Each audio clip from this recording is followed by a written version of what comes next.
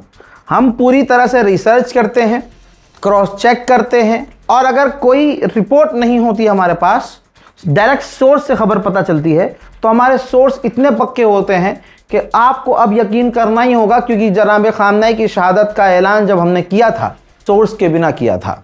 हमारी जो खुद की जो इंटेलिजेंस थी, हमारे जो खुद के सोर्स थे, उनके जरिए। आज तक वो सोर्स मैंने न बताया है न बताऊंगा, आपको यकीन करना होगा। लेकिन अब जो आ रही है खबर, वो प्रूफ के साथ है।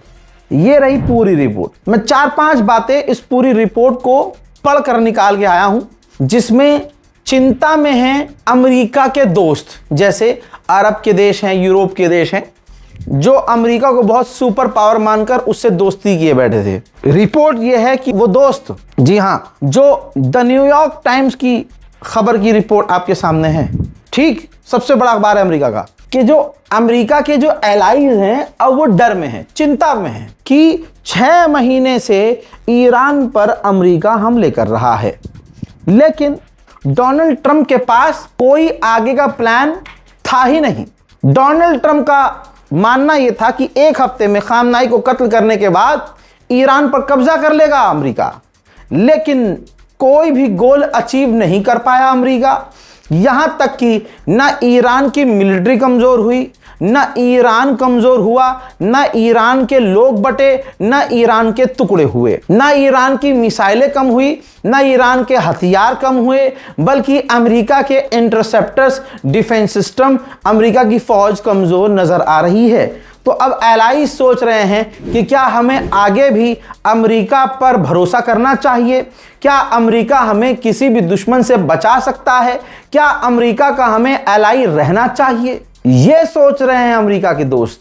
ये बड़ी रिपोर्ट है दोस्तों, शेयर जरूर कीजिएगा। ईरान के मरीवान के इलाके में आतंकी हमला हुआ, 1 की मौत हुई, 1 घायल हुआ, और आतंकी हमलों की संभावनाएं ईरान में बढ़ती जा रही हैं। यहां तक कि इस्राइल के ऑफिशियल्स, टॉप ऑफिशियल्स काफी ज्यादा निराश हैं कि डोनाल्ड ट्रंप ने ईरान पर हमला कैंसिल कर दिया है। ईरान ने साफ तौर से कहा है कि कोई भी वो देश जो अमेरिका के साथ कोऑर्डिनेट कर रहा है, हमारी जवाबी कार्रवाई में वो भी लपेटे में आएगा। हजरात, ईरान इतना मजबूत माशाल्लाह इस वक्त है कि ईरान के ऊपर, जब ये देखिए डोनाल्ड ट्रंप की फटी है चड्डी और ट्रंप पीछे हटा है, तो ईरान की स्टॉक मार्केट में ऐसा उछाल आया है कि सब कुछ हरियाली नजर आ रही है, सब कंपनियां फायदे में जा रही हैं। वहीं अमेरिका ने कहा है कि अब तक ईरान के 35 जहाजों को स्ट्रेट ऑफ हॉर्मूज से हम वापस मोड़ चुके हैं, भेज चुके हैं। वहीं मेरे दोस्तों, फिर से मैं कह रहा हूं, हमें अमेरिका पर भरोसा नहीं करना चाहिए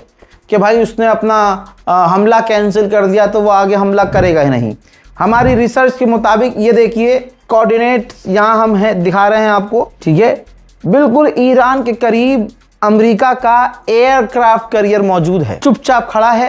कभी भी अगर ये धोखे से हमला कर दे तो ये हमारे लिए शॉकिंग नहीं होगा। हजरात, ईरान की फौज अपने एडवांस FPV ड्रोन से ड्रिल करती हुई नजर आ रही है। देखिए,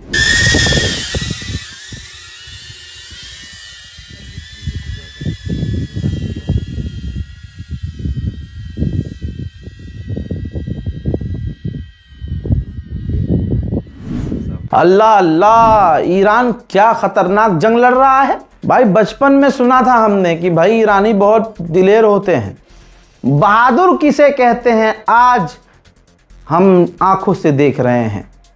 ईरान ने पता है क्या कहा है?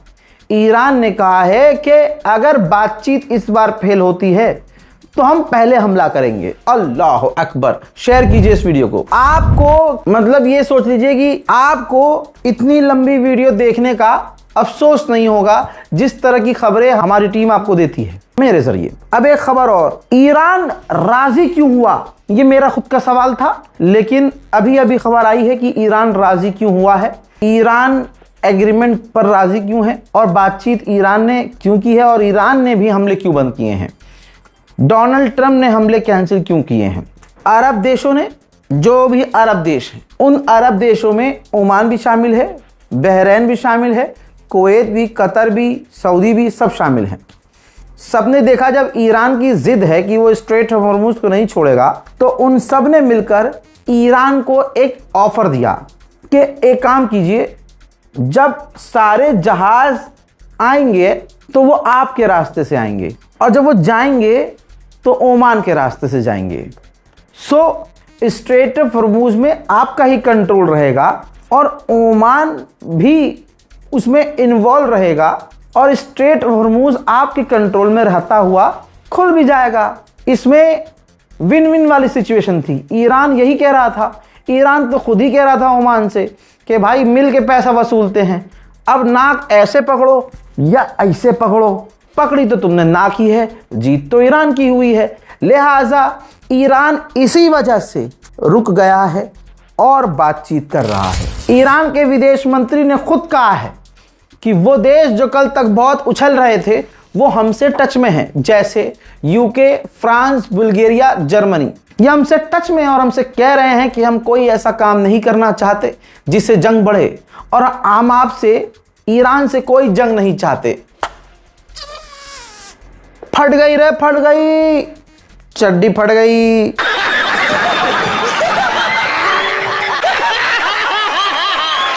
हजरात, ईरान के विदेश मंत्रालय के स्पोक पर्सन ने कहा है कि स्ट्रेट ऑफ हॉर्मुज को सिर्फ ओमान और ईरान संभालेंगे। हजरात, अमेरिका ने अपनी फौज कुवैत और बहरीन से निकालकर इसराइल में तैनात कर दी है। बस इसराइल के साथ हो जाए ईरान की, यह देखना है, बस पूरी तरह से देखना है। इसराइल कभी भी कोई डील नहीं चाहता है, यह बात सभी जानते हैं। जब हमास राजी हो गया कि हम हथियार डालेंगे, यहां तक कि हम अपने तमाम टनल्स की जानकारी, मैप इसराइल को सौंपेंगे, इसराइल की तमाम बातों को हमास मानने को राजी हो गया, तब आज अचानक से इसराइल ने गजा पर ऐसा हमला किया कि एक झटके में, एक हमले में 18 गाजा के लोगों की, फिलिस्तीनियों की शहादत हो गई। ये वो वीडियो है, ये वो तमाम मंजर हैं जिसमें गजा पर आज इसराइल ने हमला किया। जब हमास राजी है डील के लिए, हथियार रखकर हाथ ऊपर करने के लिए, तब यह हमला किया गया, जिससे यह साफ पता चल रहा है कि इसराइल डील करना नहीं चाहता है। इसराइल गाजा में सिर्फ नरसंहार करना चाहता है। बात गाजा की आई है तो ये रहा बारकोड। बारकोड तो आप काम नहीं करेगा शायद, लेकिन अकाउंट डिटेल यहाँ पर मौजूद है। अगर मन में आए कि गाजा में एक रोटी, एक गिलास पानी, छोटी मोटी चीज़ें आपके नाम की होनी चाहिए, तो हमारी टीम एक अलग जो काम कर रही है वहाँ मदद पहुँचाने की, वो इंशाल्लाह करती है, करती रहती है। हम बोलते कम हैं क्योंकि वहाँ मदद भेजना आसान नहीं है, सरकार पीछे पड़ती है तमाम चीज़ें, तो इसीलिए शांति से हो रहा है। लिहाजा आप आगे आ सकते हैं, मदद कर सकते हैं। यहूदियों की मानसिकता खतरनाक है, और किसी हिंदू को गलतफहमी हो, वैसा तो गलतफहमी नहीं है, चूथड़ों पे इतनी लात यहूदियों की पड़ी है, वो वीडियोस वायरल हुई हैं कई मरतबा, कि गलतफहमी तो नहीं होगी। अब बीबीसी के एक महिला पत्रकार ने यहूदी का इंटरव्यू लिया। इंटरव्यू लंबा था। एक सवाल किया बीबीसी की महिला पत्रकार ने कि जिस तरह आप मुझसे बात कर रहे हैं, ऐसा लग रहा है कि आपका मानना यह है कि एक यहूदी की जिंदगी 100 फिलिस्तीनियों से बेहतर है। तो इसने कहा कि 100 नहीं, 10,000 फिलिस्तीनियों से बेहतर है। हम ज्यादा जरूरी हैं क्योंकि ऊपर वाले ने सिर्फ हमें चुना है, सिर्फ हमें। तो अगर किसी को कोई गलतफहमी हो कि भैया हिंदुओं को बड़ा सम्मान करते हैं, मोदी को अपना दोस्त कहते हैं, मौका आने पर पीछे से ही चूतड़ों से ये तुम्हारा कपड़ा फाड़ेंगे। उधर इजराइल के ऑफिशियल ने कहा है हम राजी नहीं हुए हैं गाजा पर हमला बंद करने के लिए। बात वही आ गई है जो मैंने आपको कही है कि इजराइल कभी भी डील फॉलो नहीं करता है, उसे आतंक ही चाहिए, कत्लेआम ही चाहिए। वहीं इजराइल ने यह भी कह दिया है कि हम गाजा से नहीं निकलेंगे। सोचिए, गाजा के हमास के बाद इस्लामिक जिहाद भी पूरी तरह से हथियार डालने के लिए राजी हो गया है और उधर इजराइल ने एक बार फिर से गाजा पर हमले शुरू कर दिए हैं। इजराइल के फॉरेन मिनिस्टर ने इजराइल के चैनल 14 पर बैठकर कहा है कि हम पूरी तरह से इंटरनेशनल क्रिमिनल कोड को तबाह बर्बाद करने पर काम कर रहे हैं। हम सिर्फ अकेले नहीं हैं, इसमें कई लोग इसमें हमारा साथ दे रहे हैं। तस्वीर देख लीजिए, गाजा के अंदर सिर्फ मजाक मजाक में बम फेंक रहे हैं। जो दीवार इन्होंने बनाई है गाजा के अंदर, ये मजाक में ग्रेनेड फेंक रहे हैं। हजरात, इजराइल का फाइनेंस मिनिस्टर नेतन्याहू से मांग कर रहा है कि गाजा के अंदर 3 सेटलमेंट अप्रूव कर दो। 3 सेटलमेंट यानी 3 इलाके अलग अलग फिलिस्तीनियों का छीन कर यहूदियों को बसाने के लिए आप अप्रूव कर दो। सिर्फ जुलाई के महीने में 152 फिलिस्तीनियों का गाजा के अंदर कत्ल कर दिया, जिसमें बच्चे ज्यादा हैं, जो पिछले बार से ज्यादा उसने कत्ल किए हैं। लेकिन दुनिया खामोश है, बिल्कुल खामोश। झटकुल्ले कहते हैं रजाग्राफी फिलिस्तीन के लिए नहीं। वो बेटा, जब तुम अम्मा की कोख में रहोगे ना, तब से फिलिस्तीन के लिए बोलता आया हूं। जब पत्रकार नहीं था तब भी बोलता आया हूं, समझे। जब हमारी खुद की दाढ़ी मूछे नहीं थी ना, जब हम नुन्नू छोटे से हुआ करते थे, तब भी फिलिस्तीन का झंडा लेकर अलविदाई जुमे को रमजान में हम अपने बाप के साथ सड़क पर उतरकर फिलिस्तीन के लिए आवाज उठाते थे। और जब से यूट्यूबर बने हैं तब तो फिलिस्तीन और सिर्फ फिलिस्तीन सबसे पहले रहता है। हजरात, इजराइल का फाइनेंस मिनिस्टर एक पॉडकास्ट में गया है और कह रहा है कि हमें गाजा के अंदर सेटलमेंट करना होगा, लोगों के घरों को तोड़ना होगा, उनके इलाकों में कब्जा करना होगा, तभी हमें जीत मिलेगी। और फिलिस्तीन और फिलिस्तीनी नाम की कोई चीज नहीं होती है। हजरात, लेबनान में इजराइल की फौज मौजूद है, वहां से वो निकल भी नहीं रहे हैं। कल तक वो हिजबुल्लाह को निशाना बना रहे थे। आज इजराइल की गोलीबारी में 5 लेबनान के फौजी ही घायल हो गए हैं और आखिर में इल्जाम इजराइल की फौज ने हिजबुल्लाह पर लगा दिया। हजरात, इजराइल जहां जहां कदम रखता है, चाहे सीरिया हो, गाजा हो, फिलिस्तीन हो, वेस्ट बैंक हो, लेबनान हो, वो लोगों को जलाता है। ये वीडियो है, हल्का सा ब्लर है बिकॉज मैं सेंसर करता हूं ऐसी चीजों को। तो लेबनान के अंदर पूरे इलाकों में, लेबनान के लोगों के घरों में इजरायली फौज ने आग लगा दी है। हजरात, इतनी लंबी वीडियो में Lebanon, Syria, Iran, Qatar, Bahrain, Saudi Arab, पूरा मिडिल ईस्ट सब कवर कर लिया।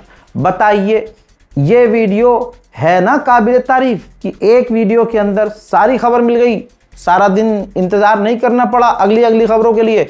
अब इस रिपोर्ट को शेयर कीजिए, अपनी राय कमेंट में लिखिए, दुआओं में याद रखिए। जय हिंद वस्सलाम।